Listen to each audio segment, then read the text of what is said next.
ओम नमस्ते। आज हम आपको एक्सरसाइज 8.1 करवाएंगे। इससे पहले हमने आपको एग्जाम्पल करवाए हैं, तो एग्जाम्पल आपने देखे, उससे आपने पता लगाया कि राशियों में परिवर्तन की दर कैसे ज्ञात करते हैं। अब उससे संबंधित हम सवाल बताने जा रहे हैं। पहला सवाल है हमारे पास में, देखिए ये है, एक वर्ग के क्षेत्रफल में परिवर्तन की दर, उसकी त्रिज्या r के सापेक्ष ज्ञात कीजिए। तो अपने पास में वृत्त का क्षेत्रफल, तो अपने पास माना वृत्त का क्षेत्रफल है a, तो a बराबर होता है पाई r स्क्वायर। अब r के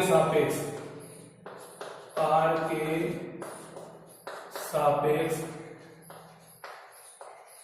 अवकलन करने पर तो ये हो गया dA/dr equal to pi into r square का होगा 2r और dr/dr। तो अपने पास में ये तो एक हो जाएगा, r के सापेक्ष है ना, तो अपने पास में dA/dr क्या आ गया 2πr, और r बराबर कितना है 3 सेंटीमीटर। तो dA/dr आ गया 2π गुणा 3 अर्थात 6π। अब एरिया है ना, तो एरिया आएगा सेंटीमीटर स्क्वायर पर सेकंड। तो ये अपने पास में वृत्त के क्षेत्रफल में परिवर्तन की दर r के सापेक्ष आ गई 6π सेंटीमीटर स्क्वायर। और यदि r, इसमें यदि r बराबर क्या दे रखा है 4, तो अब उस परिवर्तन की दर आएगी dA/dr। तो यहाँ पर r का मान 4 रखेंगे, तो 2π गुणा 4 तो आ गया 8π सेंटीमीटर स्क्वायर प्रति सेकंड। तो ये हमारे पास पहला क्वेश्चन हो गया। अब अपने पास में देखिए दूसरा क्वेश्चन है।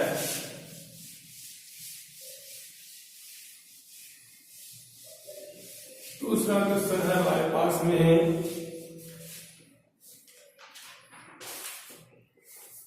दूसरा क्वेश्चन है, यदि एक कण वक्र क्या है, वक्र है हमारे पास y बराबर 2/3 x³ + 1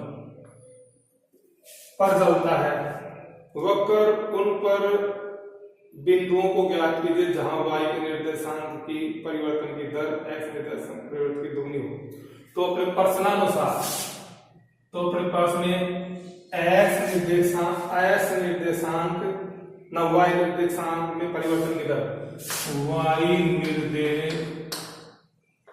निर्देशांक में परिवर्तन की दर क्या है dy/dx। x के सापेक्ष करना है। उसके बाद में x निर्देशांक ना dt, क्योंकि x निर्देशांक परिवर्तन की तरह आएगी अपने पास में ये। और उसके बाद y निर्देशांक में परिवर्तन की दर dy/dt, और x निर्देशांक में परिवर्तन की दर dx/dt। अब प्रश्नानुसार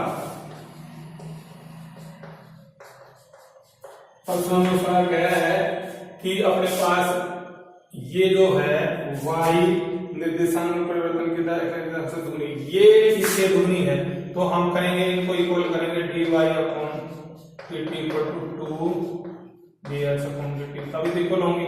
ये दुगनी है तो इसको 2 से गुणा करेंगे इक्वल हो गई। अब अपने पास में ये समीकरण नंबर 1 है, ये समीकरण नंबर 2 है। तो समीकरण 1 का अवकलन करने पर, समीकरण 1 का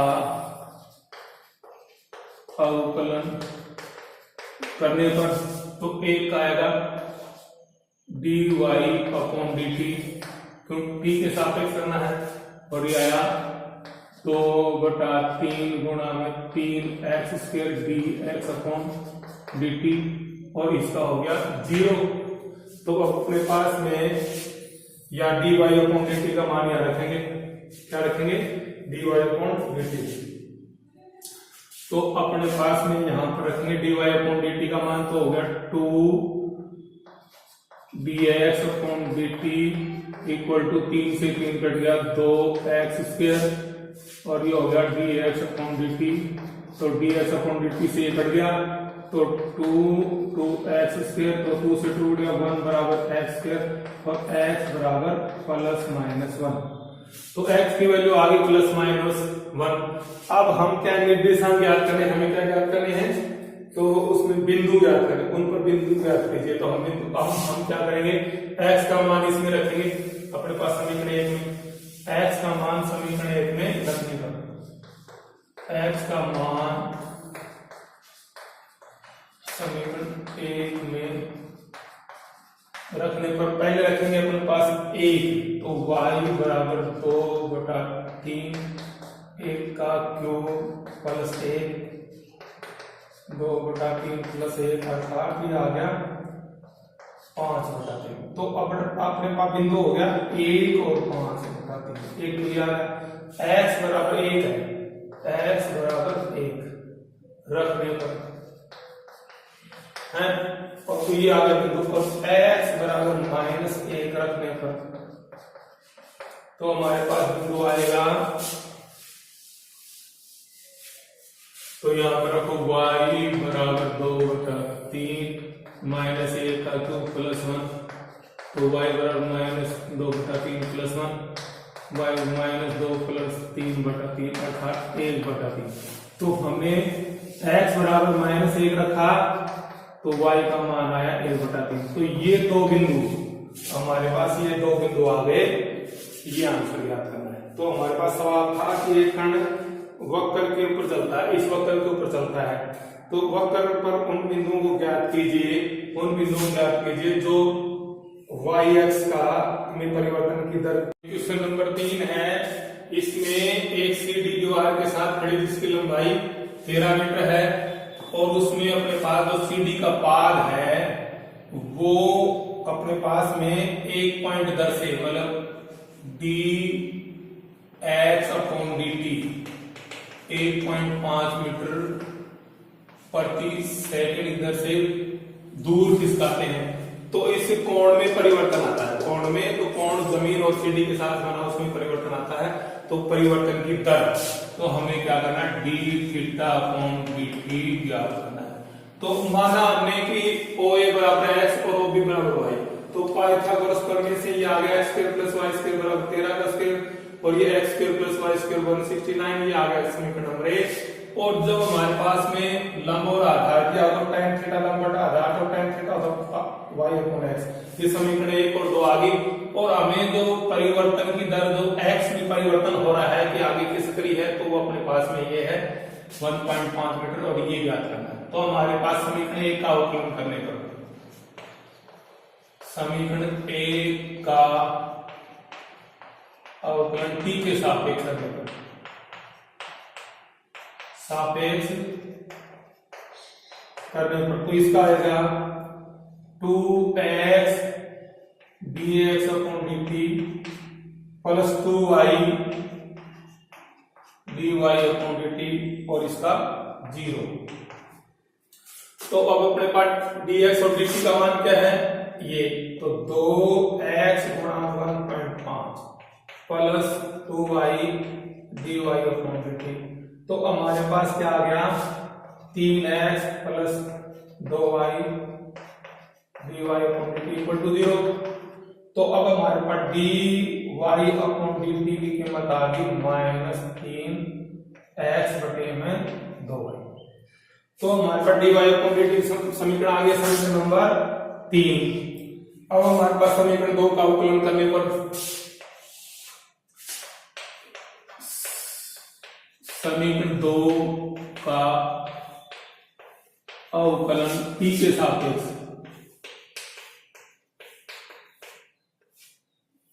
t के सापेक्ष करने पर तो 2 क्या है, tan थीटा का घवट sec square theta d theta upon dt, और ये y upon u upon v है, तो x dy अपॉन dt और plus y dx upon dt। तो पहले x आगे आ गया तो y का हो गया, फिर y पहले आ गया तो इसका हो गया माइनस और बटे में x स्क्वायर।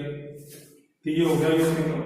अब अपने पास देखिए, अब हम अपने पास में dy और dy अपॉन dt का मान रखेंगे और dx अपॉन dt का मान रखेंगे।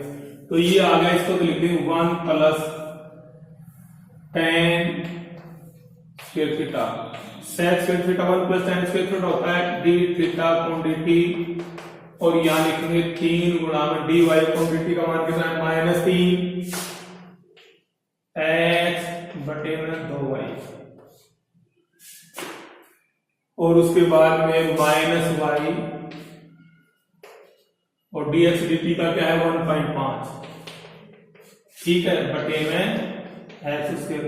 तो यहां पर लिखेंगे 1 प्लस, हमारे पास देखो समीकरण 2 से tan थीटा की वैल्यू है y अपॉन x, तो यहां पर लिखेंगे y square upon x square d theta upon dt equal to, ये आ गया माइनस का 9x बटे में 2y, माइनस का 1.5y बटे में x स्क्वायर।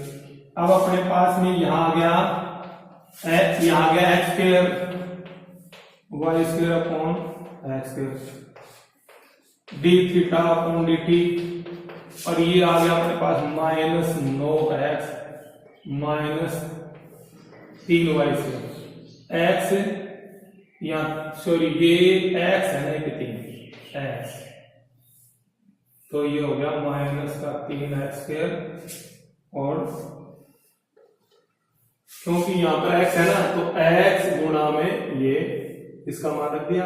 अब ये आ गया x स्क्वायर 3, इसको गुणा किया 3x स्क्वायर बटे 2y, और ये आ गया, तो अपने पास में लघुत्तम लिया तो minus 3x square minus 2y square बटे में, और ये हो गया 2x स्क्वायर y, तो ये 2y, तो ये आ गया x स्क्वायर, ये आ गया, तो ये दोनों मल्टीप्लाई में आ गए। अब अपने पास देखिए, इसको थोड़ा सा यहां पर इसको ढंग से लिख देता हूं, समझ में आपके, देखो इसको इससे गुणा किया तो आ गया माइनस का 3x स्क्वायर बटे में 2y, माइनस 1.5y बटे में x स्क्वायर। अब हम इसको करेंगे, लघुत्तम लिया तो ये हो गया माइनस 3x स्क्वायर माइनस 3, इसको इससे गुणा किया तो 1.5 को 2 से किया तो 3 आ गया, और y को y से किया तो y स्क्वायर, और ये 2y से गुणा करके 2x स्क्वायर y यहां आ गया, तो हमारे पास आ गया। अब देखो ध्यान से, अब इसका मान x square plus y square का मान कितना है, 13 का स्क्वायर, ये 169 है, तो यहां पर लिखेंगे 169, तो हम लिख दिया 169 बटे में x square d theta upon dt, इसका मान तो लिख दिया 169 के दिया हुआ है, और x स्क्वायर d थीटा। अब उसके बाद आगे देखिए, आगे है minus 3x square minus 3y square बटे में 2x स्क्वायर y, ये आ गया। अब देखिए, अब हम क्या करेंगे कि d theta upon dt minus 3 को हम ले लिया x square plus y square बटे में 2x स्क्वायर y। अब हमें पता है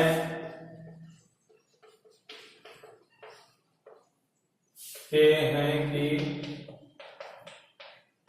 बराबर 169, ये तो पता ही है, तो यहां पर लिखेंगे सॉरी, और यहां पर हो गया 169 बटे में x, तो यहां लिखेंगे 169 बटे में x square d theta upon dt equal to minus का 3 गुणा 169, इसका मान 169 रख दिया और बटे में 2x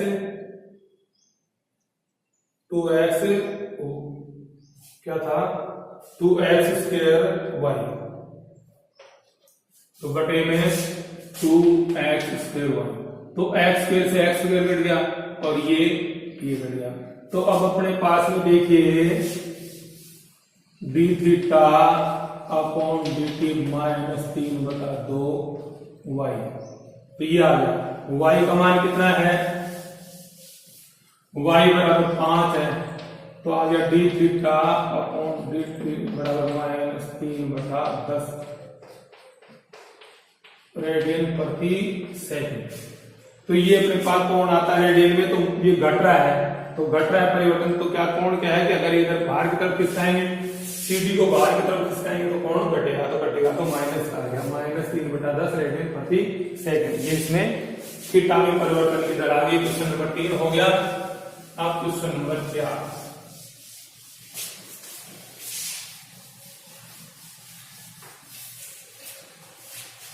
अब क्वेश्चन नंबर 4 देखिए अपने पास में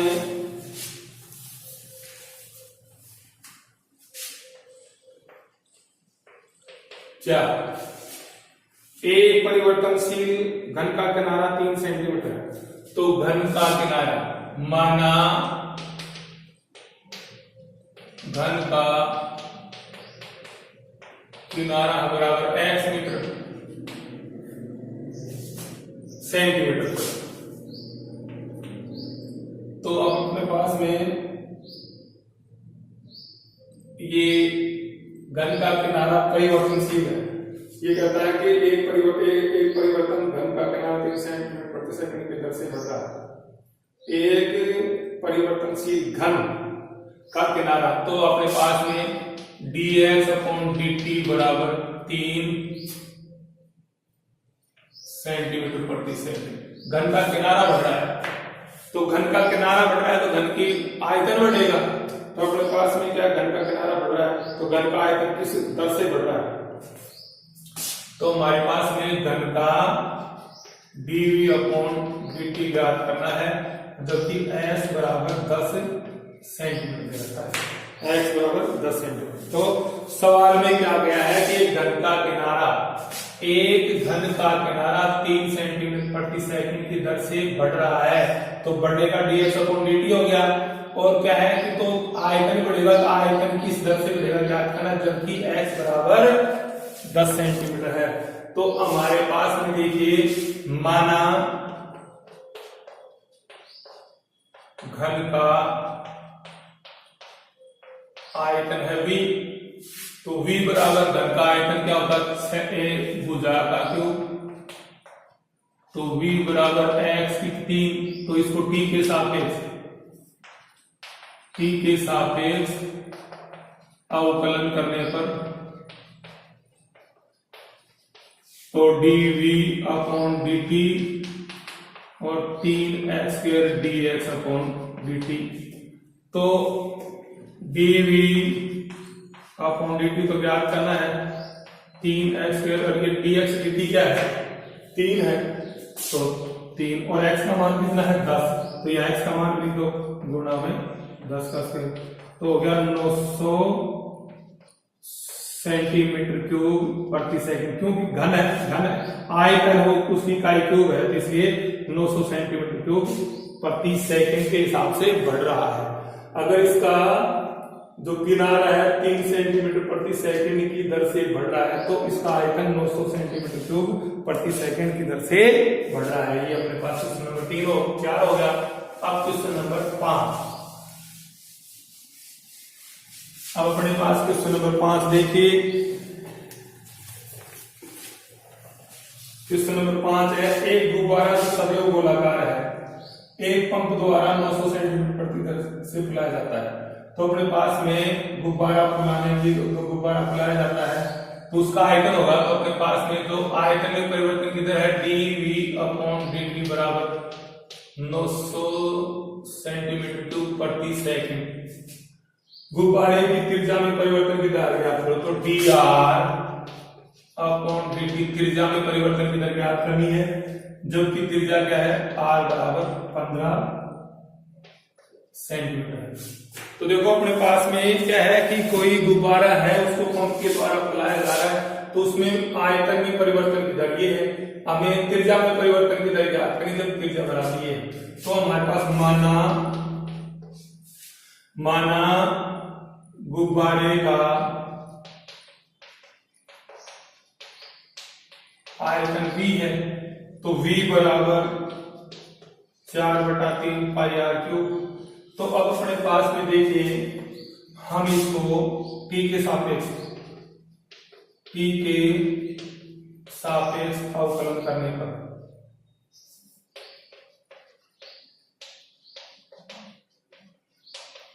अब T के सापेक्ष तो dV अपॉन dt 4/3 पाई गुणा में 3 r स्क्वायर और आ गया dr अपॉन dt। तो इसका मान कितना है अपने पास से, dV अपॉन dt का है 900, 3 से 3 कट गया, 4 गुणा में r square dr upon dt। r का मान कितना है 15, यह लिखेंगे 900 बराबर 4 गुणा में 15 का स्क्वायर dr अपॉन dt। तो 900 बराबर 4 गुणा में 225 dr अपॉन dt। तो 900 और ये आ गया, ये भी 900 आ गया dr अपॉन dt। तो अपने पास में dr अपॉन dt बराबर 900/900, तो dr अपॉन dt बराबर आ गया, सॉरी पाई और है, यहाँ पाई और है, तो ये अपने पास पाई, तो 1/पाई क्या आ गया, 1/पाई। 900 से 900 कट गया, तो आ गया 1/, यहां पर भी पाई लिखेंगे 4 पाई, तो हमारे पास आ गया 900 पाई। तो अपने पास में ये आ गया सेंटीमीटर प्रति सेकंड, 1/पाई सेंटीमीटर प्रति सेकंड की दर से इसकी त्रिज्या में परिवर्तन हो रहा है। हमारे पास सवाल था जिसमें आयतन में परिवर्तन की दर ये है, तो त्रिज्या में परिवर्तन की दर ज्ञात करें जबकि त्रिज्या बराबर ये दे रखिए। तो माना गुब्बारे का आयतन भी है, तो हमने आयतन का रखा के सापेक्ष अवकलन क्या दिया है, हमने पाई बोल के दे, पाई रख दी। उसके बाद में हमने क्या है कि इसका dV अपॉन dt का मान रख दिया, 900 आ गया, इसके रखकर क्या रख दिया, तो हमारा dr अपॉन dt आ गया 1/5 सेंटीमीटर प्रति सेकंड। तो ये क्वेश्चन नंबर अपने पास में कौन सा हो गया, 5 का। क्वेश्चन नंबर कौन सा हो गया, 5 का। अब अपने पास क्वेश्चन नंबर 6।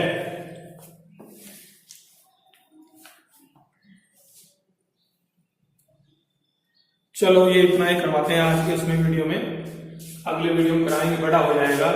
तो देखो मित्रों, अपने पास में मैंने आपको एक्सरसाइज 8.1 के 5 क्वेश्चन करवाए हैं, आपको समझ में आ गए होंगे।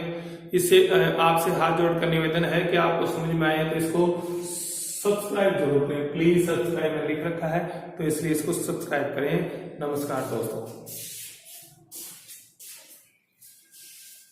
अब मित्रों क्वेश्चन नंबर 6 है, क्वेश्चन नंबर 6 है हमारे पास में, देखना ये है, एक गुब्बारा तो सदैव गोलाकार रहता है, इसका व्यास, तो व्यास है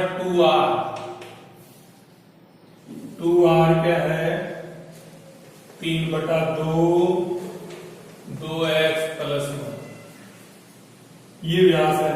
इसमें आयतन के परिवर्तन की दर x के सापेक्ष करनी है, dV अपॉन dx क्या करना है, x के सापेक्ष। तो देखो अपने पास ये, तो देखो ध्यान से, अपने पास में व्यास दिया हुआ है और आयतन में परिवर्तन की दर x के सापेक्ष ज्ञात करनी है। तो हम यह लिखेंगे r बराबर 3/2 गुणा में 2 और 2x + 1, तो आ गया r बराबर 3/4 2x + 1। माना क्या बोला है ना, माना गुब्बारे का आयतन गुब्बारे का आयतन है V। तो हमारे पास V होगा 4/3 पाई r³। तो अब हमारे पास V आ गया। अब हम क्या है कि ये r का मान याद रखेंगे 3/4। क्या रखेंगे? पाई हम लिखेंगे 3/4 2x + 1 की पावर 3।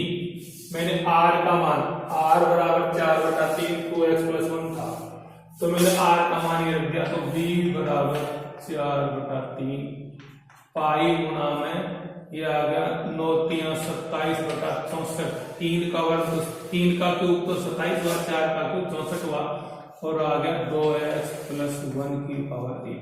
तो ये 16 चौका 64 और 9 3 27। तो v आ गया 9/16 2x + 1 की पावर 3।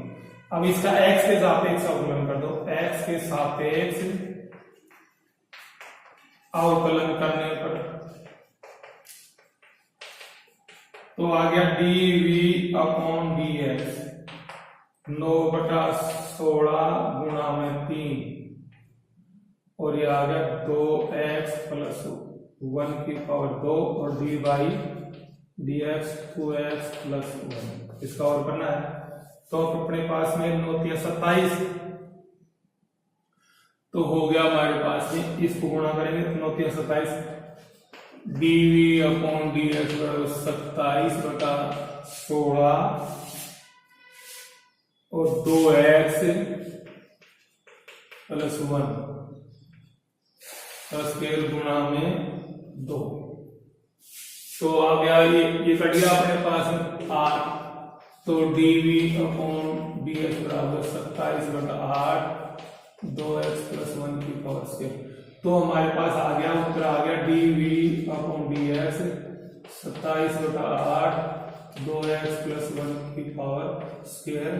ये है सेंटीमीटर/सेकंड के हिसाब से ये परिवर्तित हो रहा है। तो हमारे पास 6 का क्वेश्चन आ गया।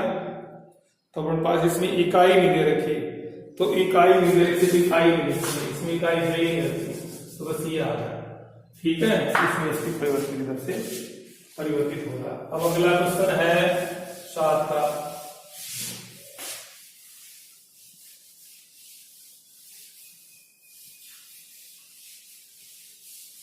क्वेश्चन नंबर 7 है हमारे पास में। देखना, यदि किसी वस्तु की x इकाइयों के उत्पादन में कुल लागत cx रुपये में निम्न प्रकार से। cx क्या दे रखा है? 0.005 x की पावर क्यूब माइनस 0.02 x की पावर 2 प्लस 30x + 5000। ये है, ये अपने पास में क्या है? उत्पादन में कुल लागत है। और अब अपने पास में सीमांत लागत ज्ञात कीजिए जबकि वस्तु की 3 इकाई उत्पादित हो। तो x बराबर 3 है। x बराबर कितना है? 3। x इकाई उत्पादन में बताया है, तो x बराबर 3 है। जहां सीमांत लागत का अर्थ किसी स्तर पर उत्पादन के पूर्ण लागत से तत्कालिक परिवर्तन की तरह। तो मतलब सीमांत लागत का मतलब है MC, मार्जिन कॉस्ट होगी अपने पास में d/dx cx। तो अपने पास, क्योंकि ये कहता है कि जो लागत है ना उसके, ये कहता है कि जहां सीमांत लागत का किसी स्तर पर उत्पादन के पूर्ण लागत के तत्कालीन परिवर्तन के तरह। तो ये अपने पास आ गया। तो इसकी लागत होगा, ध्यान से सुनना। तो हमारे पास MC और इसका होगा d/, तो ये इसका मान ये है। तो 0.005 x की पावर 3 माइनस 0.0 प्लस 30x + 5000। तो अब हम करेंगे MC मार्जिन कॉस्ट होगी। तो इसका अपने पास पॉइंट है यहाँ, तो 0.005, तो इसका हुआ 3x²। अब उसके बाद -0.02, इसका हुआ 2x, और इसका हुआ 30, और इसका हुआ 0। तो अपने पास x का मान रखो, x बराबर 3 रखने पर तो MC कोस्ट आ गया 0.005 गुणा 3 गुणा 3 का स्क्वायर 9, ठीक है ना। तो 3 का x² 3 का स्क्वायर 9, और ये आ गया माइनस, तो हो गया 0.02 गुणा 2 गुणा 3 और प्लस 30। तो हमारे पास आ गया, देखो ये आ गया MC। अब ये 9 मतलब 9 3 27, और 27 को 5 से गुणा करें, 7 35 10 135, तो 135 आ गया 3 के बाद है, तो 135, और ये आ गया 0.3 प्लस 30। अब ये प्लस प्लस के, तो MC आ गया 30.135 माइनस 0.12। अब अपने पास में MC आ गया, तो 30.135 में 0.12 घटाया, तो 5 1 और 0, तो आ गया 30.015, अर्थात इसको लिख देंगे 30.02, ये 5 इसको 2 लिख देंगे रुपए लगभग। ये मार्जिन कॉस्ट आ गई। तो अपने पास क्वेश्चन नंबर 7 हो गया। अब क्वेश्चन नंबर 8, क्वेश्चन नंबर 8, तो ये 7 करवा दिया मैंने।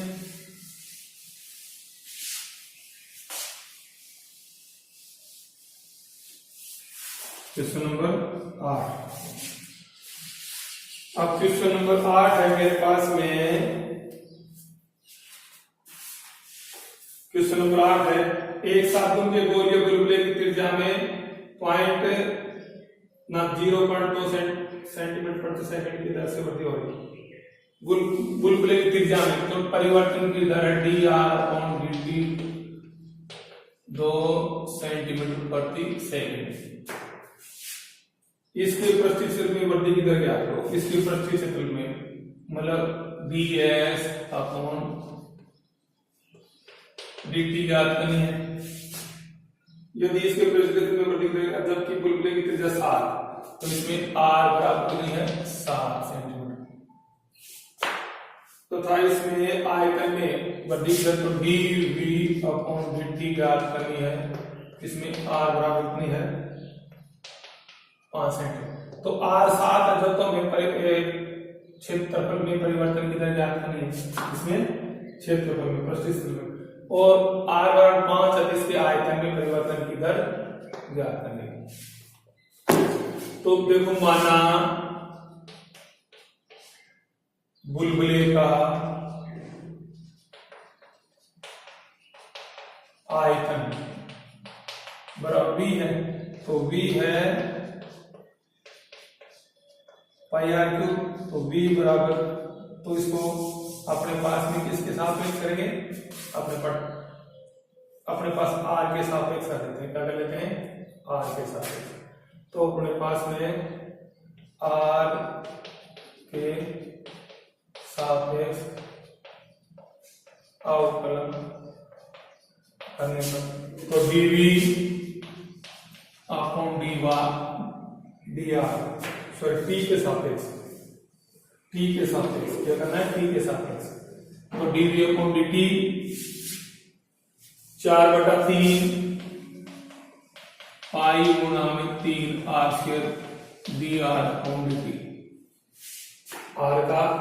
r की क्यूब का होगा 3 r² और r का होगा dr/dt। तो अपने पास में dv/dt बराबर 3 से 3 कट गया 4 पाई आर स्क्वायर और dr/dt की वैल्यू कितनी है 0.2 तो इसको गुणा करेंगे तो dv/dt आ गया 0.8 पाई और r कितना है हमारे पास आयतन में 5 तो इसको 5 का स्क्वायर तो dv/dt बराबर ये आ गया 25 25 8 200 20 पाई सेंटीमीटर क्यूब प्रति सेकंड ये अपने पास आयतन में परिवर्तन किधर आ गया। ये दूसरा वाला निकाला मैंने आयतन की परिवर्तन की दर निकाल दी 20 पाई सेंटीमीटर क्यूब। अब अपने पास क्षेत्रफल में परिवर्तन की दर निकालें। अब देखो ध्यान से क्षेत्रफल में परिवर्तन की दर। अब हमारे पास में क्वेश्चन नंबर ये कौन सा था, ये 8 का है, क्वेश्चन नंबर 8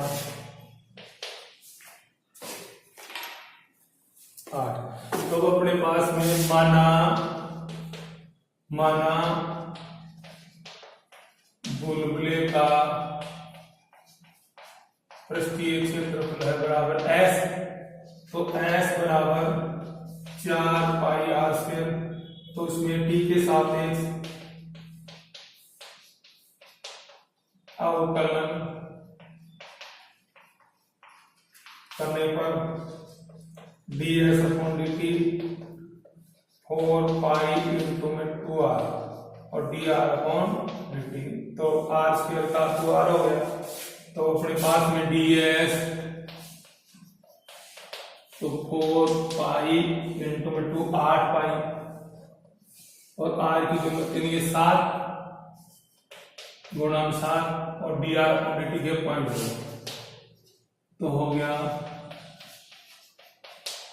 तो 7 8 56 56 दूनी 56 12 11 तो हो गया 11.2 पाई सेंटीमीटर स्क्वायर प्रति सेकंड 6 12 15 से 11 तो आ गया 11.2 सेंटीमीटर स्क्वायर प्रति सेकंड। ये आ गया अपने पास में पृष्ठीय क्षेत्रफल में परिवर्तन की दर। इसमें r बराबर 7 करते तो अपने पास क्वेश्चन नंबर 9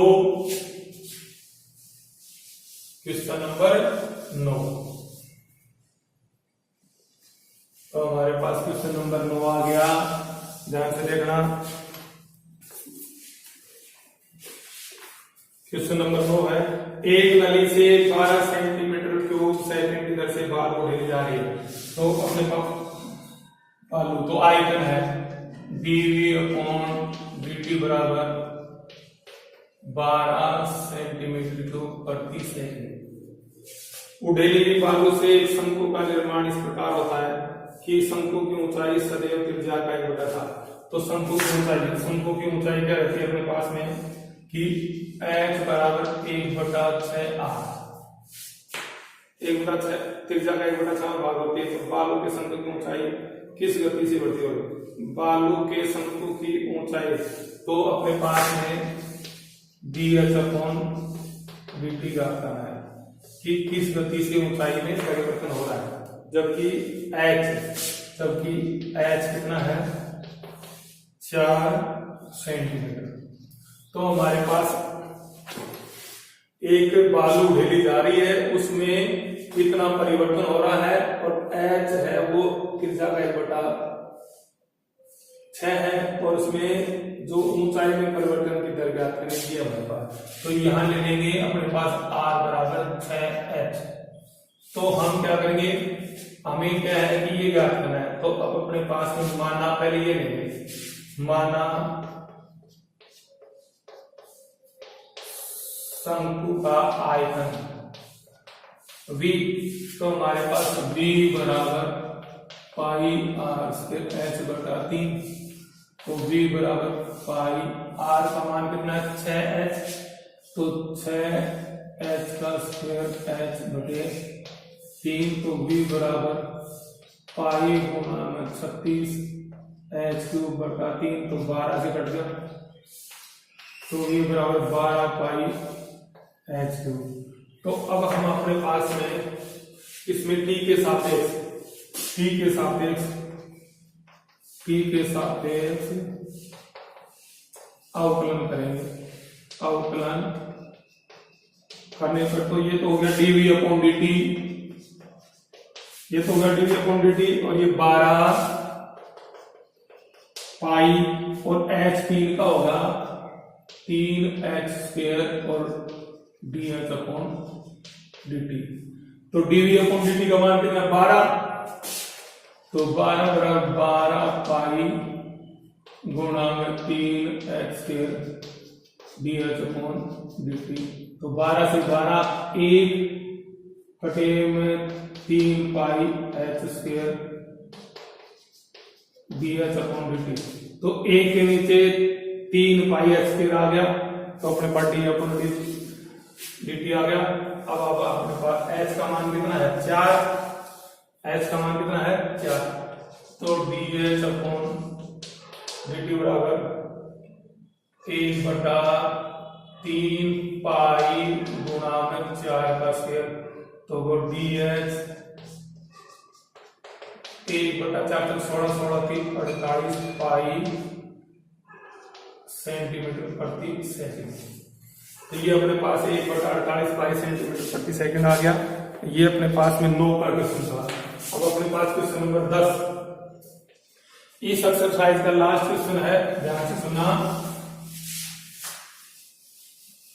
8.1 का लास्ट क्वेश्चन है। अपने किसी उत्पाद में x इकाइयों का विक्रय मूल्य, तो अपने पास में x इकाइयों का उत्पाद मूल्य कुल x इकाइयों के विक्रय से प्राप्त कुल आय, तो अपने पास में rx कितना दे रखा है 13x² प्लस 26x प्लस 15, जबकि x बराबर है 15। तो हमें क्या ज्ञात करनी, सीमांत आय ज्ञात करनी। क्या ज्ञात करनी है, सीमांत आय। तो MRx हम क्या ज्ञात करनी है, MRx ये ज्ञात करनी है। तो ये क्या ज्ञात होगी, MRx बराबर d/rx। तो अपने पास में ये आ गया 13x² 26x प्लस 15 d/dx, तो हो गया MRx। तो इसका होगा d/dx 13 गुणा में 2x, x² का 2x हो गया, और इसका हो गया प्लस 26 और इसका 0। तो MRx बराबर 26x प्लस 26। तो अब अपने पास x बराबर कितना 15, तो यहाँ पर लिखेंगे MRx बराबर 26 गुणा 15 प्लस 26। तो MRx बराबर 26 को ले लिया 15 प्लस 1, 26 गुणा 16, तो 16 से की 96 9 16 बड़े 32 9 41 रुपया। तो ये अपने पास में सीमांत आय ज्ञात करनी है। हमारे पास सीमांत आय आएगी 416। तो इस प्रकार से मित्रों ये एक्सरसाइज 8.1 कंप्लीट हुई। तो मेरा आपसे हाथ जोड़ कर निवेदन है कि इसको सब्सक्राइब जरूर करें। नमस्कार दोस्तों।